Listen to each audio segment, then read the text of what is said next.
Un monde bipolaire au temps de la guerre froide. Dès la fin de la Deuxième Guerre mondiale, des tensions apparaissent entre les États-Unis et l'URSS pour dominer le monde. L'URSS étend son influence en imposant un régime communiste aux pays d'Europe de l'Est libérés après la guerre. En 1947, les États-Unis proposent aux pays européens une aide financière appelée Plan Marshall pour accélérer leur reconstruction et contenir l'expansion du communisme en Europe. L'URSS accuse les États-Unis d'impérialisme, c'est-à-dire de vouloir dominer le monde politiquement, économiquement et culturellement. La rupture entre les États-Unis et l'URSS est alors inévitable. Ils forment alors deux blocs distincts, le bloc de l'Ouest dominé par les États-Unis et le bloc de l'Est dominé par l'URSS. Ceci donne naissance à un monde bipolaire, c'est-à-dire à deux pôles, deux blocs. On parle de guerre froide, c'est-à-dire une période de tension allant de 1947 à 1989-91, où les États-Unis et l'URSS s'affrontent sans se faire directement la guerre. Le monde est alors coupé en deux par un rideau de fer, qui est une expression de Churchill, dont la frontière infranchissable se trouve en Europe.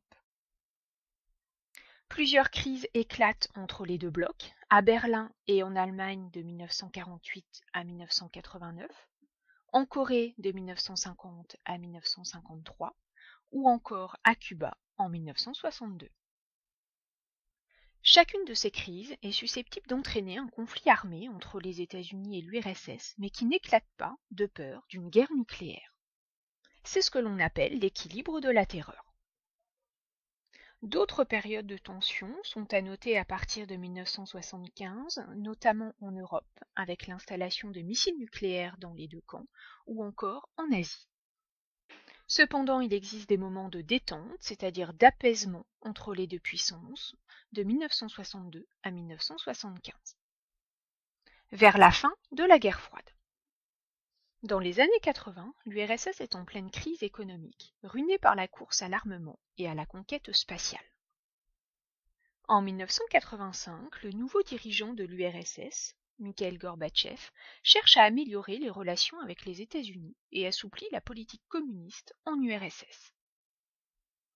Profitant de l'affaiblissement de l'URSS, les pays d'Europe de l'Est s'opposent au communisme pour réclamer leur indépendance, leur autonomie.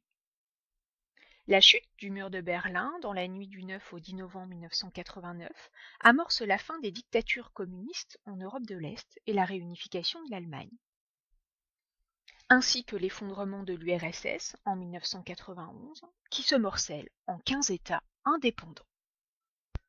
Ces deux événements majeurs mettent fin au monde bipolaire et donc à la guerre froide.